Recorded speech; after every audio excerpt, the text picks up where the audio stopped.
Welcome students. कैसे हैं आप सब? आशा है आपको कल का कारा का क्लासिफिकेशन और कारा की अकरेंस के बारे में जो बताया गया था वो समझ में आ गया होगा। आज हम शुरू करेंगे कि कारा का मुख्य पादप किस प्रकार का होता है और किस प्रकार की कोशिका इस थैलस के अंदर पाई जाती है। तो आज हम पढ़ेंगे स्ट्रक्चर ऑफ थैलस ऑफ कारा एंड सेल स्ट्रक्चर ऑफ कारा। तो सबसे पहले प्लांट बॉडी ऑफ कारा, ये हम जिसको कहते हैं थैलस ऑफ कारा। कारा has a macroscopic multicellular profusely branched thalloid plant body. कारा मैक्रोस्कोपिक यानी कि माइक्रोस्कोप की जरूरत नहीं होती है, मैक्रोस्कोपिक होता है, बहुकोशिकीय होता है, प्रोफ्यूजली ब्रांच्ड अर्थात बहुत रिचली ब्रांच्ड होता है, बहुत अच्छे से ब्रांच्ड होता है, बहुत ज्यादा शाखाएं इसके अंदर पाई जाती हैं। कारा मैक्रोस्कोपिक होता है अर्थात स्थूलदर्शीय होता है, मल्टीसेलुलर होता है, बहुकोशिकीय होता है और प्रोफ्यूजली ब्रांच होता है और सुस्पष्ट रूप से शाखित दिखाई देता है। इसके प्लांट की जो हाइट है, थैलस की जो हाइट है वो 20 से 30 सेंटीमीटर होती है आमतौर पर, लेकिन कभी कभी इनकी हाइट 1 मीटर तक भी पहुंच जाती है। कारा का थैलस मुख्यतः दो भागों में विभाजित होता है, राइजॉइड्स एंड मेन एक्सिस, मूलाभास और मुख्य अक्ष। यानी कि कारा की जो प्लांट बॉडी है वो मुख्यतः दो भागों में विभक्त होती है, राइजोइड्स एंड मेन एक्सिस। तो सबसे पहले हम पढ़ेंगे कि राइजोइड्स कैसे होते हैं और क्या होते हैं। Rhizoids are thread like white multicellular uniseriate and branch structures. मूलाभास धागेनुमा सफेद बहुकोशिकीय, यूनिसीरिएट का मतलब कि बहुकोशिकीय हैं लेकिन वो कोशिकाएं एक ही पंक्ति में लगी रहती, एक पंक्ति, और शाखित संरचनाएं हैं। राइजोइड्स क्या होते हैं? धागेनुमा सफेद रंग की बहुकोशिकीय एक पंक्तिक शाखित संरचनाएं हैं। ये प्लांट के आधार से निकलती हैं। आधार पे भी कहां से? जैसा कि हमने बताया भी था कि प्लांट बॉडी जो है वो नोड्स और इंटरनोड्स में विभाजित होती है, पर्व और पर्व संधियों में विभाजित होती है। तो ये राइजोइड्स जो हैं वो नीचे की जो नोड्स हैं, बेस की जो नोड्स हैं, उसकी परिधीय कोशिकाओं से निकलते हैं। इन राइजोइड्स के अंदर ऑब्लिक सेप्टा यानी कि वक्रित तिर्यक पट उपस्थित होते हैं। Oblique septas are present in rhizoids. मूलाभास के अंदर तिर्यक पट उपस्थित होते हैं। ये देखो, ये प्लांट है कारा का। आप इसमें देखो, ये राइजोइड्स दिखाई दे रहे हैं यहाँ पर, मूलाभास है जो कि बहुकोशिकीय हैं और एक एक कोशिका मोटे हैं। ये मुख्यतः इसका प्लांट है। ये मुख्य अक्ष है इसका, ये यहां से लेकर ये पूरा मुख्य अक्ष है। ये मुख्य अक्ष, ये पार्ट कहलाएगा इंटरनोड और ये वाला हिस्सा कहलाएगा नोड। फिर ये इंटरनोड, ये कहलाएगा नोड। तो जहां जहां ये ब्रांचेस उपस्थित हैं, जिसको कि हम कहते हैं सीमित वृद्धि की शाखाएं, इनकी ग्रोथ देखो आप लिमिटेड है, 5-5, 6-6 नोड्स इनके अंदर उपस्थित हैं। तो मुख्य अक्ष और शाखाएं सभी इसके अंदर पर्व और पर्व संधियों में विभाजित होते हैं और प्रत्येक पर्व संधि के ऊपर शाखाएं लगी रहती हैं। इसकी शाखाएं दो तरह की होती हैं, वो भी मैं आगे बताती हूँ आपको। पहले हम राइजोइड्स के बारे में पढ़ लें। The ends of adjacent of rhizoids, जब राइजोइड्स बनते हैं नीचे की नोड पे, तो उसकी जो पास की कोशिकाएं हैं वो आपस में अपोजिट डायरेक्शन में मूव करती हैं, ग्रोथ करती हैं। तो और एक जॉइंट जैसी संरचना बनाती हैं, ऐसा लगता है जैसे घुटने का जॉइंट होता है, तो एक जॉइंट जैसी संरचना बनाती हैं। और यहां से फिर एक अपर सेल निकलती है। At this joint protrusion from the upper cell cuts off a segment which divided to form a quadrant. और इसकी जो अपर सेल जो है वो एक छोटे छोटे पीसेस कट ऑफ करती है और वो पीसेस मिलकर के एक क्वाड्रेंट प्लेट बनाते हैं। इस प्लेट को हम कहते हैं राइजोइडल प्लेट। इसी प्लेट से फिर आगे बहुत सारे राइजोइड्स बनते हैं। यानी कि जो नोड्स की पेरिफेरल कोशिकाएं हैं, नोड की पर्व संधि की जो परिधीय कोशिकाएं हैं, वो कोशिकाएं अपोजिट डायरेक्शन में वृद्धि करती हैं, 2-4 कोशिकाएं जितनी भी हैं। और वो कोशिकाएं जब वृद्धि अपोजिट डायरेक्शन में करती हैं तो उनकी जो शीर्ष की कोशिका है वो कट ऑफ हो जाती है और सारी शीर्ष की कोशिकाएं मिलकर के क्वाड्रेंट प्लेट बनाती हैं, जिसको हम राइजोइडल प्लेट कहते हैं। उस प्लेट की जो कोशिकाएं हैं वो आगे चल करके राइजोइड्स बनाती हैं। नोड्स के अंदर सॉरी, राइजोइड्स में नोड्स और इंटरनोड्स नहीं पाए जाते हैं। राइजोइड्स यूनिसीरिएट होते हैं, बहुकोशिकीय होते हैं, कोशिकाएं बहुत सारी होती हैं, लेकिन वो सब एक ही पंक्ति के अंदर उपस्थित होती हैं। इन राइजोइड्स का काम क्या होता है? They help in attachment of plant to substratum and absorption of mineral and salts. यानी कि ये प्लांट को धरातल से अटैच करके रखते हैं और इसके अलावा ये मिनरल और सॉल्ट का अवशोषण भी करते हैं, एब्जॉर्प्शन भी करते हैं। इसके अलावा बुलबिल्स और सेकेंडरी प्रोटोनिमा भी राइजोइड्स के ऊपर पाए जाते हैं। बुलबिल्स क्या है? ये वेजिटेटिव रिप्रोडक्शन का एक मेथड है, पत्र प्रकलिकाएं जिसको हम कहते हैं, ये भी राइजोइड्स के ऊपर उपस्थित होती हैं। इसके अलावा सेकेंडरी प्रोटोनिमा प्राइमरी प्रोटोनिमा के बाद बनता है, और प्राइमरी प्रोटोनिमा क्या होता है? जो जायगोट के अंकुरन के बाद बनता है। तो प्राइमरी प्रोटोनिमा के साथ साथ कई बार सेकेंडरी प्रोटोनिमा भी उपस्थित होते हैं, वो भी वेजिटेटिव रिप्रोडक्शन का एक मेथड है, वो हम आगे पढ़ेंगे। ये देखिए यहाँ पर ये क्लियर है कि किस तरह से पेरिफेरल कोशिकाओं से राइजोइड्स निकलते हैं। ये पर्व संधि है, इसकी ये परिधीय कोशिकाएं हैं, परिधि पे जो कोशिकाएं वो परिधीय कोशिका हुई, इनसे ये राइजोइड्स निकले हैं। ये कैसे बनते हैं कि ये यहाँ पर एक तिर्यक पट उपस्थित है, इस तिर्यक पट के यहाँ से कोशिकाएं अपोजिट डायरेक्शन में ये वृद्धि कर रही हैं, और वृद्धि करते करते ये कोशिकाएं ऊपर की तरफ सेगमेंट कट ऑफ कर रही हैं और एक राइजोइडल प्लेट को बनाती हैं। ये राइजोल प्लेट से फिर एक गुच्छे के रूप में, टफ्ट के रूप में बहुत सारे राइजोइड्स निकलते हैं। यहाँ पर ये राइजोइडल प्लेट है, और यहाँ पर आप ये देखो राइजोइड्स बहुकोशिकीय दिखाई दे रहे हैं, लेकिन कोशिकाएं एक ही पंक्ति में व्यवस्थित है।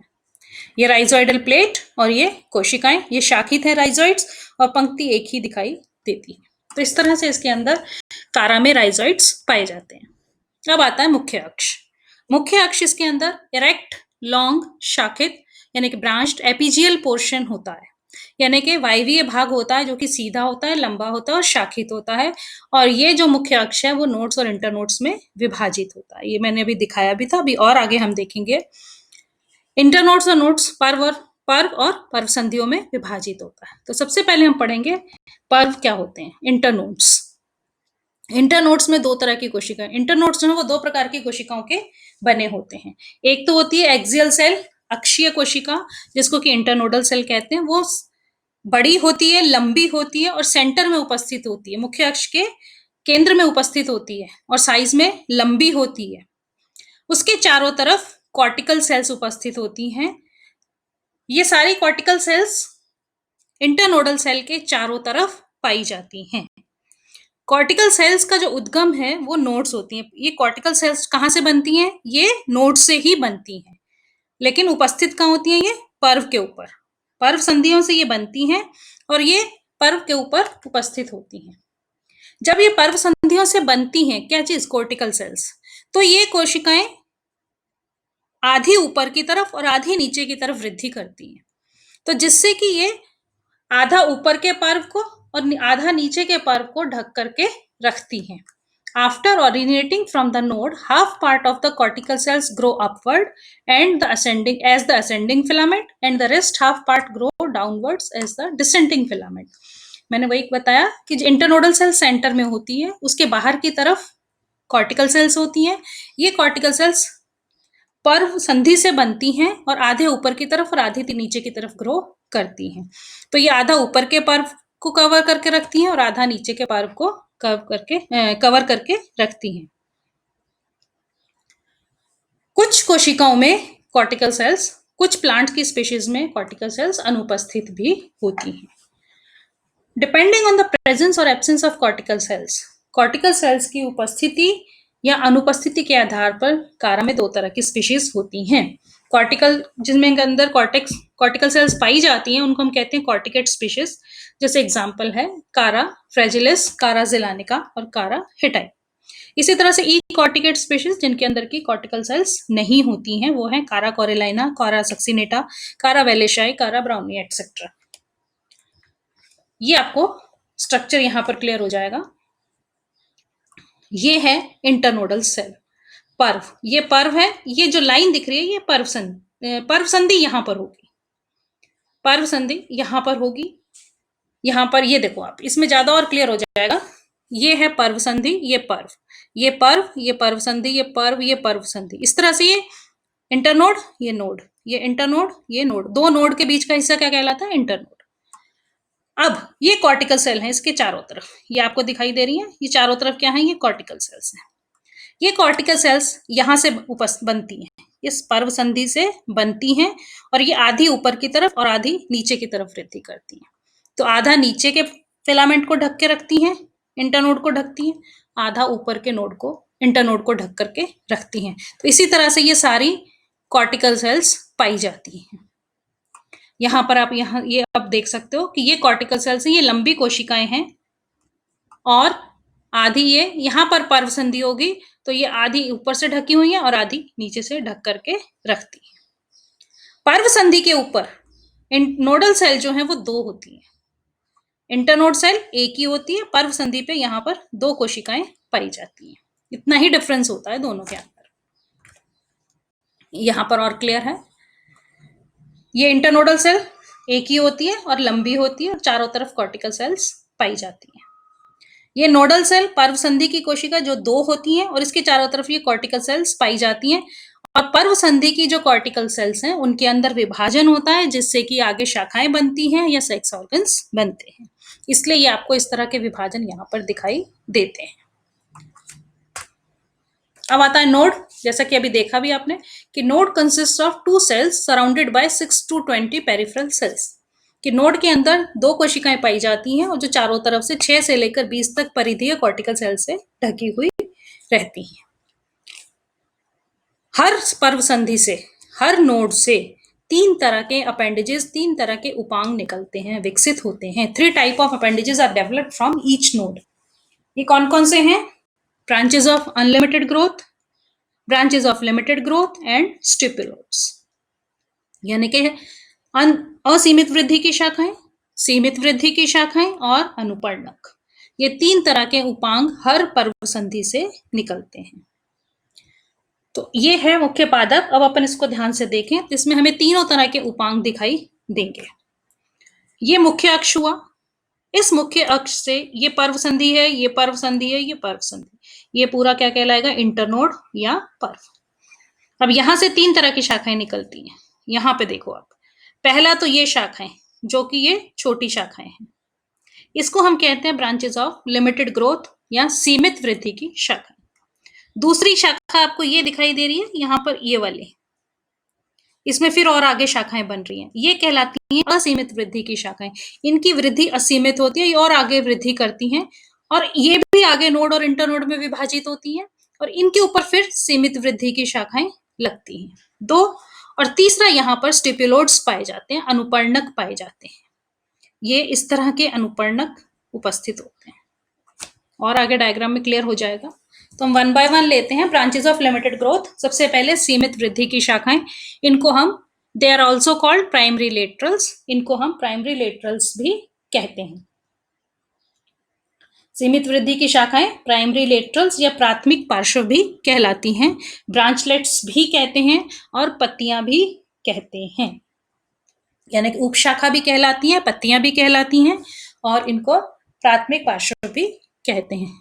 ब्रांचेस ऑफ लिमिटेड ग्रोथ को, सीमित वृद्धि की जो शाखाएं हैं, हर शाखा में 6 से लेकर 16 तक, about 6 to 16 branchlets develop in a whole, in a whirl around the node of main axis। मुख्य जो अक्ष है उसके चारों तरफ हर पर्व संधि पे 6 से 16 शाखाएं पाई जाती हैं जो कि सीमित वृद्धि की होती हैं। इनकी हर शाखा की वृद्धि 5 से 15 नोड इंटरनोड्स के अंदर विभाजित होती है, यानी कि हर शाखा जो होती है उसके ऊपर 5 से लेकर 15 नोड या इंटरनोड्स उपस्थित होते हैं।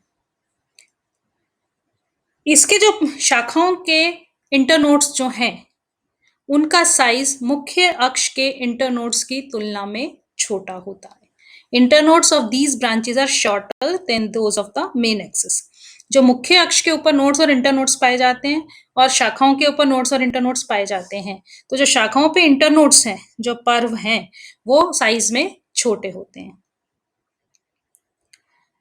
इन्हीं पर्व संधियों के ऊपर एक कोशिकीय बालों जैसे द्वितीय पार्श्व, या जिसको हम कहते हैं अनुपर्णक, विकसित होते हैं और सेक्स ऑर्गन्स भी इन्हीं सीमित वृद्धि की शाखाओं की पर्व संधियों के ऊपर विकसित होते हैं।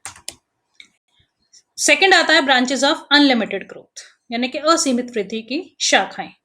इनको हम एक्सिलरी ब्रांच या लॉन्ग लेटरल्स भी कहते हैं।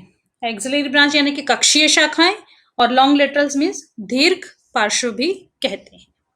आपको दिखाया भी था अभी फोटोग्राफ के अंदर कि किस तरह से उन शाखाओं की वृद्धि असीमित होती है।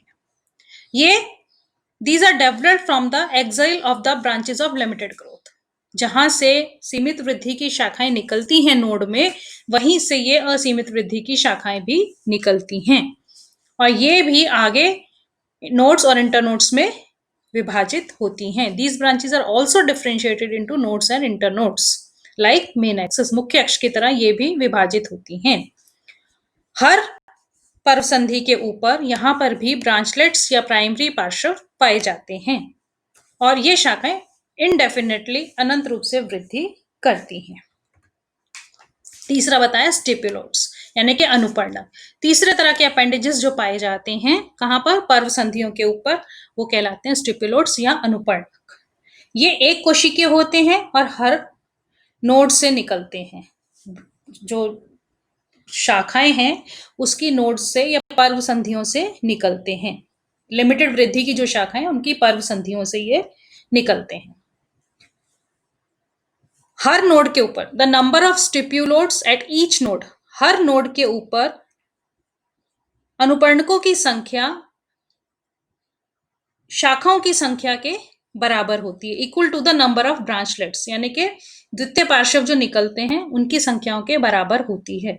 तो उसको हम कहते हैं यूनिस्टिपुलेट, यानी कि यूनिस्टिपुलेट को हिंदी में हम कह सकते हैं एक अनुपर्णकी, यानी कि जब स्टिपुलोट्स की संख्या शाखाओं की, द्वितीयक शाखाओं की संख्या के बराबर होती है तो उस स्थिति को हम कहते हैं यूनिस्टिपुलेट या एक अनुपर्णकी, जैसे कि न्यूडा, ब्राउनी और कोरेलाइन में होता है। और यदि स्टिपुलोट्स की संख्या ब्रांचलेट्स की संख्या के डबल होती है तो उसको हम कहते हैं बाइस्टिपुलेट या द्वि अनुपर्णकी, जैसा कि कारा कॉन्ट्रेरा, कारा टोमेंटोसा, कारा बाल्टिका के अंदर होता है। यदि स्टिपुलोट्स एक ही रो के अंदर, एक पंक्ति के अंदर उपस्थित होते हैं तो उसको हम कहते हैं हेप्लोस्टिफेनस, यानी कि एक वलय में उपस्थित होते हैं, एक रिंग के अंदर उपस्थित होते हैं, एक रो में उपस्थित होते हैं, उसको हम कहते हैं हेप्लोस्टिफेनस, जैसा कि ब्राउनी में होता है। यदि स्टिप्यूल्स दो रोज के अंदर उपस्थित होते हैं तो उसको हम कहते हैं डिप्लोस्टिफेनस, एग्जाम्पल कारा टोमेंटोसा। और कुछ स्पीशीज ऐसी हैं जैसे न्यूडा और वालेशाई, यहाँ पर स्टिपुलोट्स जो है वो रुडिमेंट्री होते हैं, अवशेष के रूप में पाए जाते हैं। और कारा पैशनाई है स्पीशीज, उसके अंदर स्टिपुलोट्स पाए ही नहीं जाते। अब आपको डायग्राम से और क्लियर हो जाएगा कि किस तरह से स्टिपुलोट्स होते हैं और किस तरह से शाखाएं पाई जाती हैं। ये देखिए, यहाँ पर ये मुख्य अक्ष है पूरा, इसके ऊपर शाखाएं उपस्थित होती हैं। शाखाएं, ये प्राइमरी लेटरल्स अगर हम कहते हैं कि ये सीमित वृद्धि की शाखाएं पाई जाती हैं। इसी में से कुछ शाखाएं निकलेंगी जो असीमित वृद्धि की होंगी। उसके बाद इन्हीं शाखाओं की संख्या के बराबर, जितनी ये शाखाएं हैं उसी के बराबर ये स्टिपुलोट्स पाए जाते हैं। ये आपको स्टिपुलोट्स दिखाई दे रहे हैं, यहाँ पर ये छोटे छोटे स्टिपुलोट्स दिखाई दे रहे हैं। यदि ये एक ही पंक्ति में उपस्थित होते हैं तो इसको हम कहते हैं हेप्लोस्टिफेनस। यहाँ पर ये हेप्लोस्टिफेनस है, ये स्टिपुलोट्स हैं, और ये प्राइमरी लेटरल्स या सीमित वृद्धि की शाखाएं हैं, ये मुख्य अक्ष है। इसी में से कुछ शाखाएं असीमित वृद्धि की भी होंगी जिसको हम सेकेंडरी लेटरल्स कहते हैं। अब यदि ये स्टिपुलोट्स डबल रोज में है, एक रोज नीचे जा रही है और एक ये रो ऊपर है, दो रिंग्स के अंदर है, दो वर्ल्स के अंदर है, तो ऐसे को हम कहते हैं डिप्लोस्टिफेनस। तो ये हो गया हेप्लोस्टिफेनस और डिप्लोस्टिफेनस। ये हो जाएगा यूनिस्टिपुलेट और ये हो जाएंगे बाइस्टिपुलेट, यानी कि दो पर्णक डबल हैं, लेटरल्स प्राइमरी लेटरल से डबल हैं, तो बाइस्टिपुलेट और डिप्लोस्टिफेनस कहलाएगा। ये कहलाएगा हेप्लोस्टिफेनस या यूनिस्टिपुलेट। तो ये है स्टिपुलोट्स की प्रेजेंस। तो ये तो था कि प्लांट किस तरह का दिखाई देता है। उसके बाद आता है सेल स्ट्रक्चर ऑफ कारा। ये जो प्लांट है हम कह रहे हैं कि बहुकोशिकीय होता है, बड़ा होता है, राइजोइड्स पाए जाते हैं, तो ये सब किससे बने हैं? ये सब सेल से बने हैं। सेल कैसी होती हैं? अब ये जो सेल्स हैं ये किस तरह की होती हैं कारा में? कारा के अंदर सेल्स यूकैरियोटिक होती हैं। हम सभी जानते हैं कि साइनोफाइसी को छोड़कर बाकी सारी क्लासेस के अंदर सेल जो है वो यूकैरियोटिक होती हैं। हर सेल में सेल वॉल पाई जाती है जो कि सेल्यूलोज की बनी हुई होती है, और उस सेल वॉल के बाहर की तरफ सिलिका, कैल्शियम कार्बोनेट, मैग्नीशियम इत्यादि का निक्षेपण पाया जाता है, जिसके कारण कि ये रफ हो जाते हैं। नोड के जो सेल्स हैं, पर्व संधियों की जो सेल्स हैं, वो छोटी होती हैं, एक केंद्रकीय होती हैं, और उनके अंदर सघन तथा ग्रेनुलर दानेदार जीव द्रव्य पाया जाता है। उसके अंदर बहुत सारे डिस्क शेप क्लोरोप्लास्ट पाए जाते हैं, लेकिन पायरिनॉइड्स अनुपस्थित होते हैं। इसके अलावा पर्व संधि की कोशिकाओं में वैक्यूल्स जो हैं वो छोटी छोटी होती हैं, या तो नहीं होती हैं, और होती भी हैं तो बहुत छोटी छोटी होती हैं। अब जो पर्व की कोशिकाएं हैं, जो इंटरनोडल सेल्स हैं, उनकी कोशिकाएं लंबी होती हैं जैसा कि हमने देखा, और उनके अंदर एक लंबी केंद्रीय रिक्तिका पाई जाती है। इसके अलावा न्यूक्लियस बहुत सारे होते हैं, जबकि नोड सेल के अंदर पर्व संधि की कोशिका में एक ही न्यूक्लियस होता है। यहाँ पर इंटरनोड की कोशिकाओं में बहुत सारे न्यूक्लियस होते हैं। स्टार्टिंग में एक ही न्यूक्लियस होता है, लेकिन वो न्यूक्लियस छोटे छोटे टुकड़ों में टूट जाता है और बहुत सारे न्यूक्लियस बन जाते हैं, जिससे कि हम कहते हैं कि मल्टी न्यूक्लिएट कंडीशन हो जाती है। इसके अलावा इंटरनोड की कोशिकाओं में क्लोरोप्लास्ट डिस्क शेप होता है। वैक्यूल्स जो हैं इंटरनोड की कोशिकाओं में बड़ी होती है, सेंटर में होती है, और चारों तरफ एक मेम्ब्रेन से घिरी रहती है, जिस मेम्ब्रेन को हम टोनोप्लास्ट कहते हैं। इस वैक्यूल या रिक्तिका के अंदर सेल सैप पाया जाता है। Cell sap is present in the vacuole. Cytoplasm is present outside the vacuole and in the periphery of the cell. यानी कि जीव द्रव्य जो है वो सेल मेम्ब्रेन और वैक्यूल के बीच में पाया जाता है। ये जीव द्रव्य भी दो भागों में विभाजित होता है। जो परिधि की तरफ होता है उसको हम एक्टोप्लाज्म कहते हैं, और जो वैक्यूल की तरफ होता है उसको हम एंडोप्लाज्म कहते हैं। एक्टोप्लाज्म को कॉर्टेक्स भी कहा जाता है और एक्सोप्लाज्म भी कहा जाता है। इसके अंदर माइक्रोट्यूब्यूल्स और क्लोरोप्लास्ट पाए जाते हैं। एक्टोप्लाज्म जो है, मतलब जो परिधि की तरफ जीव द्रव्य है, वो स्टेशनरी होता है, वो स्थायी होता है, उसके अंदर कोई मूवमेंट नहीं पाया जाता।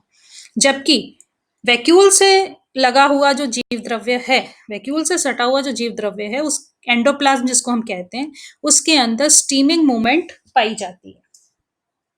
उसके अंदर स्ट्रीमिंग मूवमेंट, या जिसको प्रवाही गति हम कहते हैं, साइक्लोसिस कहते हैं, वो पाया जाता है। तो प्रवाही गति जो होती है वो गोल होती है, जिसके कारण से एक साइड से सेल के जीव द्रव्य ऊपर की तरफ जाता हुआ दिखाई देता है, और दूसरी तरफ से जीव द्रव्य नीचे की ओर आता हुआ दिखाई देता है। कोशिकाओं में भोज्य पदार्थ स्टार्च के रूप में संचित रहते हैं। ये आपको दोनों तरह की कोशिकाएं दिखाई देंगी, यहाँ पर नोड की भी और इंटरनोड की। ये नोडल सेल है, एक न्यूक्लियस है इसके अंदर, और ये बहुत सारी रिक्तिकाएं हैं, बाकी क्लोरोप्लास्ट है, और ये चारों तरफ कोशिका भित्ति है। अब यदि इंटरनोडल सेल की बात करें, पर्व की जो बात कोशिकाएं, वो कोशिकाएं लंबी होती हैं, बीच में ये केंद्रीय रिक्तिका पाई जाती है।